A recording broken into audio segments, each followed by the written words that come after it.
नमस्कार मित्रांनो, पारू या मालिकेच्या आजच्या भागामध्ये आपल्याला असं बघायला मिळतं की आता आदित्य त्याच्या रूममध्ये येऊन विचार करत असतो. प्रीतम जे काय वागला त्याच्याने तो खूप डिस्टर्ब असतो. तिथे पारू सुद्धा आलेली असते.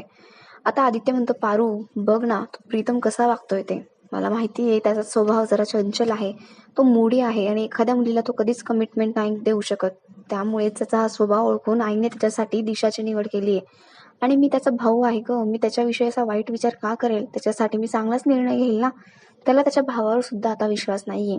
त्याचा असा स्वभाव ओळखूनच आम्ही एका चांगल्या मुलीची त्याच्यासाठी निवड केलेली आहे आणि लग्न करून तो तिच्यासोबत सुखी राहावा अशीच आमची इच्छा आहे. पण त्याला कळतच नाहीये की आम्ही त्याच्याविषयी चांगला विचार करतोय ते. मला मान्य आहे त्याचा तो स्वभावच आहे आणि त्यानुसारच तो वागतोय, यात त्याची काहीही चूक नाहीये. पण आम्ही म्हणतोय तर त्याने आमचं ऐकावं ना. आता काही नाही, मी त्याचं काहीच ऐकणार नाहीये आणि माझा निर्णय मी बदलणार नाहीये. कारण दिशाची निवड आईने केलेली आहे, ती चुकीची असूच शकत नाही. त्याला आता हे लग्न करावंच लागेल, त्याला मान्य नसेल तरी सुद्धा. पारू म्हणते, बरोबर आहे आदित्य सर तुमचं. तुम्ही त्यांचे भाऊ आहात आणि तुम्ही त्यांच्यासाठी घेतलेला निर्णय योग्यच असणार आहे. आणि मलाही प्रीतम सरांचं वागणं आवडलं नाही. ज्या पद्धतीने ते देवी आईशी बोलत होते ती पद्धत खूप चुकीची होती. आदित्य म्हणतो, पारू तुला काय वाटतंय ग? दिशा आणि प्रीतमचं लग्न व्हायला हवं का? दिशा योग्य आहे ना प्रीतमसाठी? पारू आता काहीच बोलत नाही. तिला सगळं काही माहिती असतं की दिशा कुठल्या लेवलची मुलगी आहे. तिने प्रीतमसाठी किती कटकारस्थानं केली आहे सगळं तिला माहिती असतं. पण ती आता आदित्यला ते सगळं प्रूफ नाही करू शकत. त्यामुळे ती शांतच बसलेली असते. इकडे आता दिशाने तिच्या फ्रेंड्सला घरी बोलवलेलं असतं आणि ती त्यांची वाट बघत असते. दामिनी म्हणते, दिशा इथे अशी फेऱ्या का मारतेस? तुला पळून जायचं का घरातून? दिशा म्हणते, मी का पळून जाऊ? हे माझं सासर आहे. त्यामुळे आज माझे फ्रेंड्स येणार आहे, त्यांना मी घर दाखवण्यासाठी बोलवलंय. आता अहिल्या, आदित्य आणि प्रीतम सुद्धा जायला निघतात ऑफिसला. त्यावर दिशा म्हणते, प्रीतम तू कुठे चाललायस? माझे फ्रेंड्स येणार आहे आज, त्यांना मी घरी बोलवलंय. त्यामुळे तू इथेच थांबावा अशी माझी इच्छा आहे. बघा ना सासू मॉम, हा मगाशीच म्हणाला की मी तू जे सांगेल ते सगळं करेन आणि आता ऑफिसला जायला निघालाय. म्हणजे मला काय वाटतं, तुला जर जास्त काम नसेल तर थांबतोस का प्लीज माझ्यासाठी? त्यावर अहिल्या म्हणते, प्रीतम थांब ना, ती एवढं सांगते तर. आणि तुझं काही काम असेल ना ऑफिसला, मी आणि आदित्य करून घेतो, त्यामुळे तू इथेच थांब. आता प्रीतम म्हणतो, ठीक आहे तुम्ही जे सांगाल ना मी तसं सगळं करेन. एक चांगला मुलगा तर मी नाही होऊ शकलो, पण आता एक चांगला नवरा म्हणून नक्की हिच्यासोबत छान राहील. ही जसं सांगेल ना अगदी तसंच करेल. आणि इन शॉर्ट तो अहिल्यादेवींना टोमणेच देत असतो. आता पारू म्हणते, प्रीतम सरांना ऑफिसमध्ये काहीतरी काम असेल महत्वाचं, त्यामुळे त्यांनी इथे नाही थांबलं तरी चालेल असं मला वाटतंय.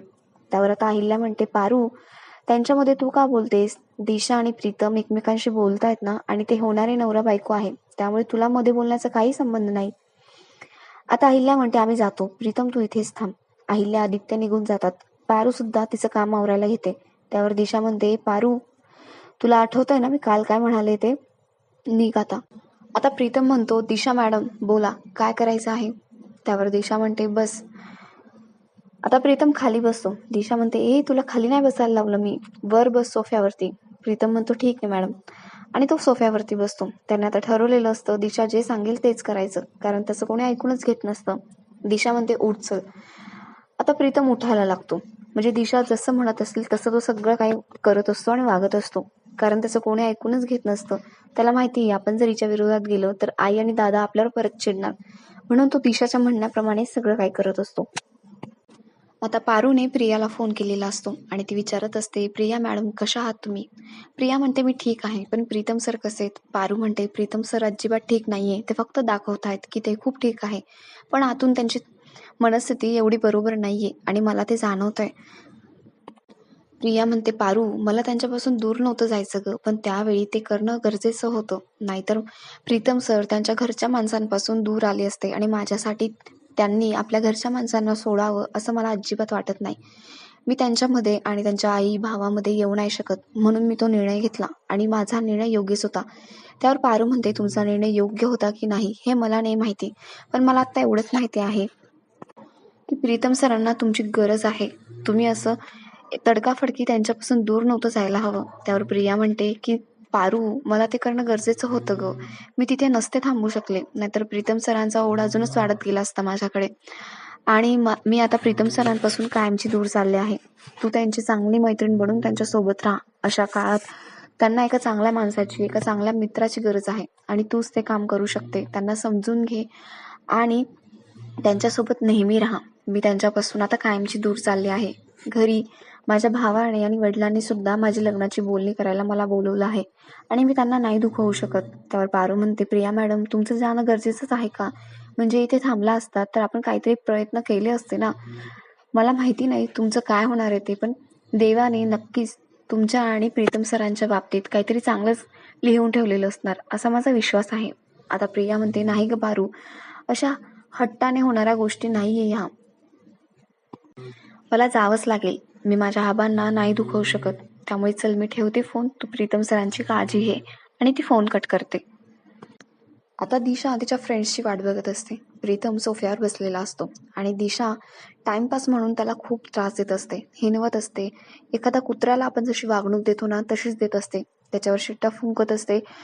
त्याला डॉगी म्हणून चिडवत असते. त्याच्या बाजूला येऊन बसते आणि म्हणते, दिशा म्हणते, प्रीत माझ्याशी बोल ना जरा, मला खूप बोर होतंय.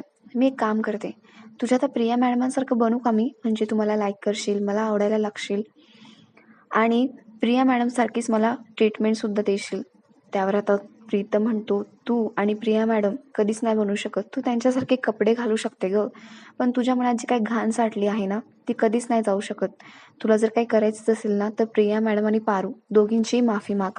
दिशा म्हणते, माफी आणि मी विसर. तेवढ्यात तिच्या मैत्रिणी तिथे आलेल्या असतात. दिशा आता उठते आणि सगळ्यांना सांगते, हा माझा होणारा नवरा प्रीतम किर्लोस्कर. पण तुम्ही याला प्रीतमही म्हणू शकतात, कारण किर्लोस्कर घराण्याचा एकही गुण याच्यामध्ये नाहीये. यांचा सगळा बिझनेस ना याचा मोठा भाऊ सांभाळतो आणि हा हा काय करतो, घरातला एका मोलकरणी बरोबर आणि हसायला लागते. तिच्या मैत्रिणी हसायला लागतात. त्यांच्यासमोर ती प्रीतमचा अपमान करत असते आणि म्हणत असते, हा ना फार चीप आहे. फार चीप हरकती असतात त्याच्या सगळ्या. प्रीतम, मी काय म्हणते, माझ्या मैत्रिणींना आणि मला जरा वेळ घालवायचा आहे, जरा चिल करायचं आहे. त्यामुळे त्यांच्या बॅग्स तू सांभाळतो का? आणि तिच्या सगळ्या मैत्रिणींना ती प्रीतमला बॅग्स द्यायला लावते. प्रीतमला उठवते आणि म्हणते, त्यांच्या बॅग घे.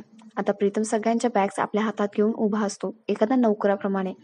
दिशा म्हणते, हे बरोबर नाही दिसत आहे, थांब.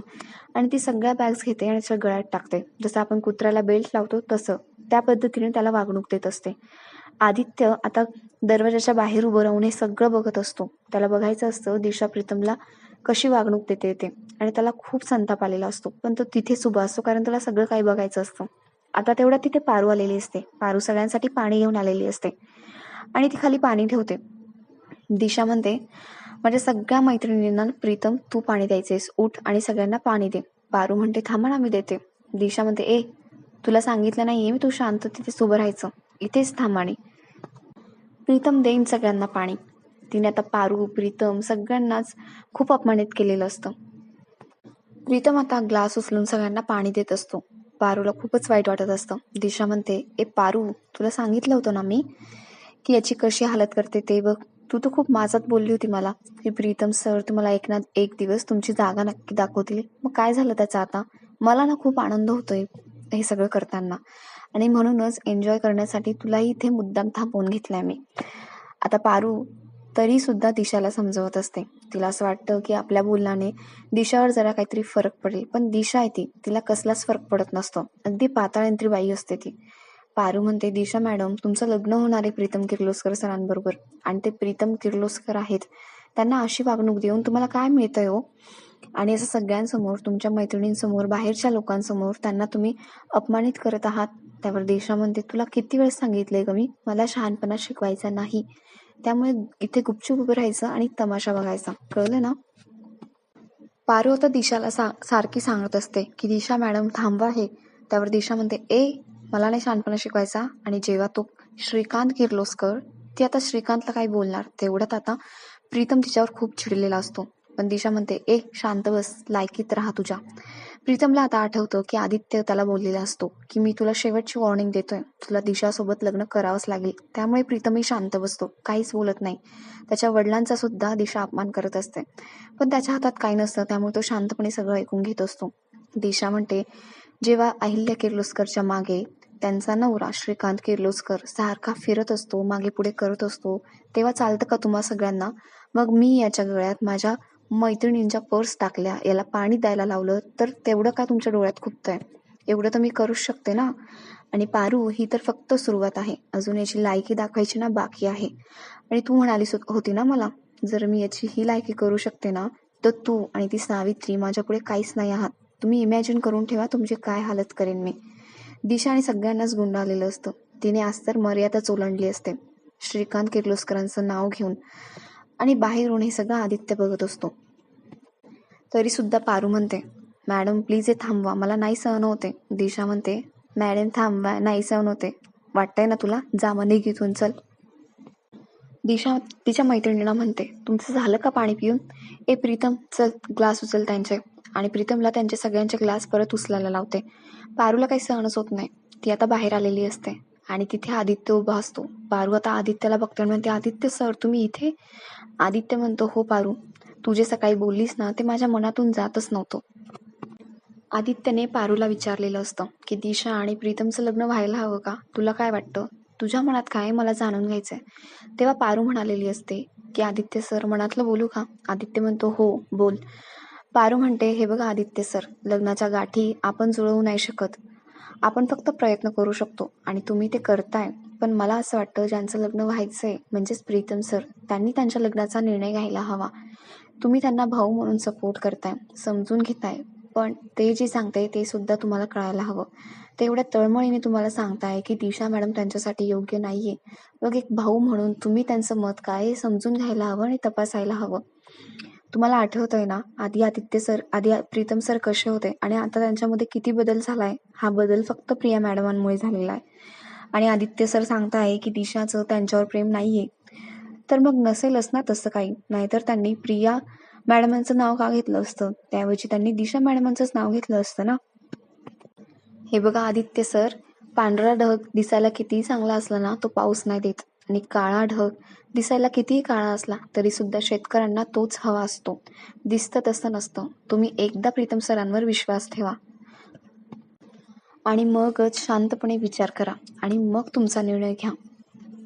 आदित्य म्हणतो, पारू मला माहिती होतं दिशा ना आजही काहीतरी करेन, म्हणून मी ऑफिसवरून परत आलो तिची गंमत बघायला आणि तिचा खेळ बघायला की ती काय करते ते.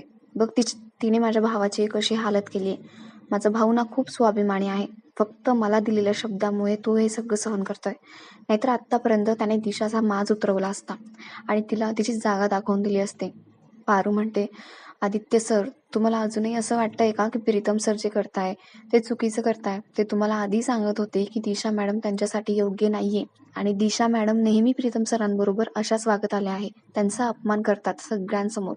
आणि अजूनही तुम्हाला असंच वाटतं का की त्यांच्यासोबत लग्न करून प्रीतम सर सुखी राहतील? मला नाही वाटत. कारण प्रीतम सरांचं फक्त प्रिया मॅडमांवर प्रेम आहे आणि प्रिया मॅडमच त्यांना खुश ठेवू शकतील. फक्त तुमच्यासाठी आणि देवी आईंना दिलेल्या शब्दासाठी प्रीतम सर त्यांचं आयुष्य उद्ध्वस्त करायला निघालेत. आत्ताच तुम्ही त्यांना सावरा. आता आदित्य खूप रागारागात दिशाच्या दिशेने जात असतो आणि म्हणत असतो हिलाची जागा दाखवूनच जायला हवी. पण पारू त्याला अडवते आणि म्हणते, नको आदित्य सर, दिशा मॅडमांच्या मैत्रिणींसमोर हे सगळं नको. त्यावर आता आदित्य म्हणतो, तिच्या मैत्रिणींसमोर ती प्रीतमला अशी वागणूक देते, ते चालतंय का? पारू मला जाऊ दे, माझ्या भावाच्या आयुष्याचा प्रश्न आहे. या दिशाला मी चांगलाच धडा शिकवणार आहे. पारू म्हणते, नको आदित्य सर, तुम्हाला देवी आईंची शपथ आहे, आत्ता काहीच नको. मी वेळ आल्यावर तुम्हाला सांगेन आणि आपण दिशा मॅडमांचा खरा चेहरा अहिल्या देवींसमोर आणूया आणि तेव्हाच ह्यातून प्रीतम सरांची सुटका होईल आणि आपण ते लवकरात लवकर करू. पण आत्ता ती योग्य वेळ नाहीये. तुमच्या समोर दिशा मॅडमांचा खरा चेहरा येणं खूप महत्त्वाचं होतं आणि तसं झालं देखील आहे. पण आत्ता प्रिया मॅडमांना भेटणं आपलं गरजेचं आहे, कारण त्या कायमचं सोडून चालल्या आहे प्रीतम सरांना. आपण लवकरात लवकर त्यांना जाऊन थांबवायला हवं, नाहीतर खूप उशीर होईल. प्रिया मॅडम आणि प्रीतम सर यांचं लग्न व्हायला हवं. आता तरी तुम्ही तयार व्हा आणि आता प्लीज आपण तिकडे जाऊया, असं ती आदित्यला म्हणवत असते. आणि आपल्याचा हा भाग इथेच संपतो.